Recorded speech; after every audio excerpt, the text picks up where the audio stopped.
Inside of the final days of World War II in Europe, right at the heart of Berlin, inside the Reich Chancellery Quarter, was the Führer bunker, where Adolf Hitler and his remaining loyal companions stayed. It was inside the underground network of rooms that Hitler had decided to bring his own life to an end, and he, alongside his wife, Eva Braun, would do this inside of his study.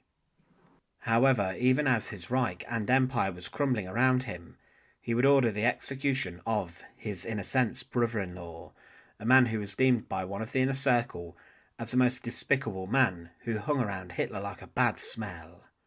Hermann Fegelein was the husband of Gretel Braun, the sister of Hitler's girlfriend, Eva Braun, and his future wife, and with this he had Fegelein, the brutal SS commander, dragged out to the Reich Chancellery Garden and shot like a dog. But why did Hitler have Fegelein shot, and how did one man's betrayal seal the fate of his brother-in-law? To support our channel, please make sure to subscribe. Hermann Fegelein was a cavalry officer, and he rose throughout the ranks of the SS to dizzying heights and to the centre of Hitler's inner circle. He was a man who even tried out to represent Nazi Germany in the 1936 Berlin Olympic Games. However, his biggest impact was on the battlefields of the Second World War. Fegelein rose throughout the ranks of the Death Heads Horse Regiment to command the group, and they participated in many different invasions of European nations, such as Belgium and France, and he would be awarded the Iron Cross for his actions.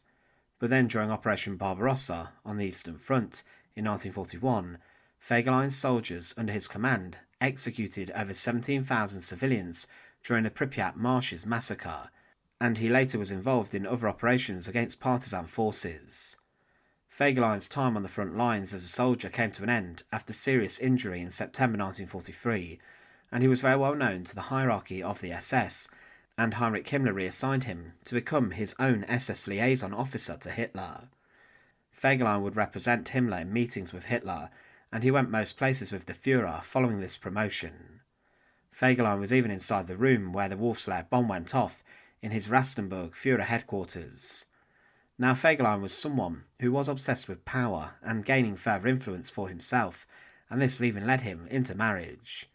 On the 3rd of June 1944, Hermann Fegelein married Gretel Braun, the sister of Eva Braun, Hitler's girlfriend, making Fegelein, in a sense, the brother-in-law of the Führer. It's more likely that Fegelein was attracted to his promotion in the eyes of the Führer than his wife's looks or personality. Hitler and Martin Bormann acted as witnesses at the wedding, and a 2-day celebration was held at the Berghof and then in the Eagle's Nest. Now, regarding the reputation of Hermann Fegelein, he was somewhat of a playboy, who had many different affairs behind his wife's back, and some have even alluded to the fact that Eva Braun may have held some romantic feelings for her brother-in-law. Hitler's secretary, Christa Schroeder, later claimed that Hermann Fegelein was frequently amongst those who danced with Eva Braun. Today I can recall clearly the unforgettable scene. After a dance, Fegelein would lift Eva chest high. At eye level they would gaze at each other, full of tenderness and loving. Eva was strongly attracted to Fegelein. I am convinced that her feelings for him went well beyond those feelings for a brother-in-law, but I do not believe anything went on between them. Albert Speer regarded him as one of the most disgusting people in Hitler's inner circle. But Fegelein would not survive the end of the Second World War, and he was executed upon the orders of his brother-in-law, Adolf Hitler. As the German war effort was beginning to collapse, Heinrich Himmler, the head of the SS, and Fegelein's boss, entered some sort of incandescent negotiation with the Western Allies to bring peace between them and the Nazis. Himmler believed he was in the best position to negotiate this peace, but the information would later get back to Hitler about the treason. But in the final days of April 1945, Hermann Fegelein, knowing Himmler was betraying Hitler, went on the run. It was claimed by Hitler's chauffeur that on the 27th of April 1945 that Fegelein requested something strange. Erich Kempker, the chauffeur, stated that Hermann Fegelein phoned me to ask if I could put at his disposal 2 vehicles for a reconnaissance. Moreover, he would be grateful if I would do him a personal favour. He wanted to take care of a briefcase with important files belonging to the Reichsführer, as in Himmler, and himself. He would hand it to me personally towards 10 that evening in the Führer bunker. It was essential to keep it safe, and in the event that the enemy entered the bunker, the briefcase was to be hidden where it could never be found or should be destroyed. Under no circumstances must it fall into enemy hands.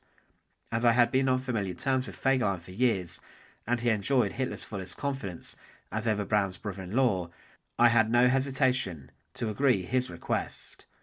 I had really no idea at that moment that my willingness to be of assistance to him was putting my own life in danger. A short while afterwards, Fegelein left the Reich Chancellery with 2 vehicles I had repaired. They were the last survivors to remain serviceable from my once great vehicle fleet. To my great surprise, the 2 automobiles were returned 30 minutes later, although without Fegelein.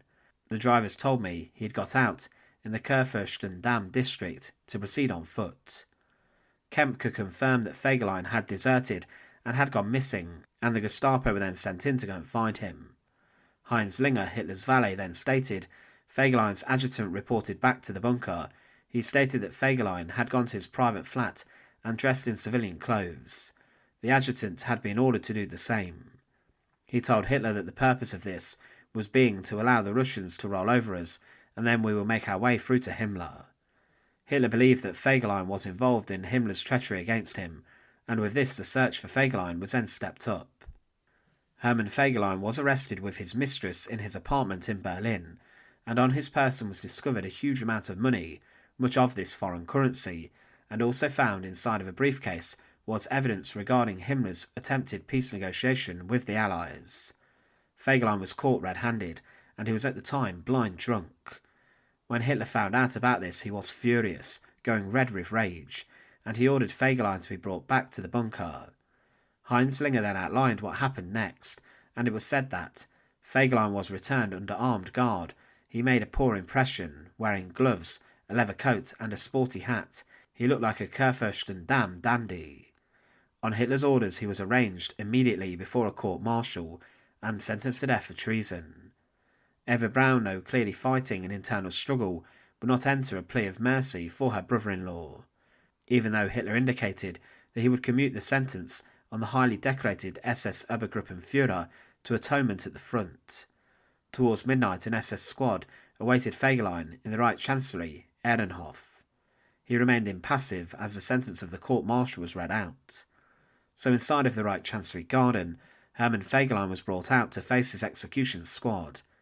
It is debated whether it was a single executioner who shot Fegelein on the 28th of April 1945, or whether a group of SS men had been hurriedly summoned, especially to the bunker region, to shoot him. He was nevertheless shot for desertion and treason in a military manner, and this was considered a more noble death than hanging, which he probably should have been subjected to, but at the time the whole of Berlin was surrounded and cut off, and the decision to transfer Fegelein to a place such as a prison where he could be hanged would have been too costly and risky.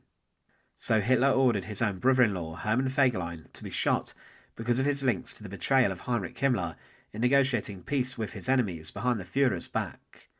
One thing to consider is that the execution of Fegelein really shows the ruthlessness of Hitler, especially in his final moments, as also his wife Gretel Braun was heavily pregnant and would give birth within a week after her husband's execution inside the burning garden of the Reich Chancellery.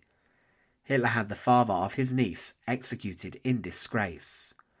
One thing to consider also is that the body of Hermann Fegelein has never been found, and it's believed to still be interred inside one of the mass graves within Berlin, dating back to that time in the Second World War. Thanks for watching. To support our channel, please make sure to subscribe, and once again, thank you so much for watching.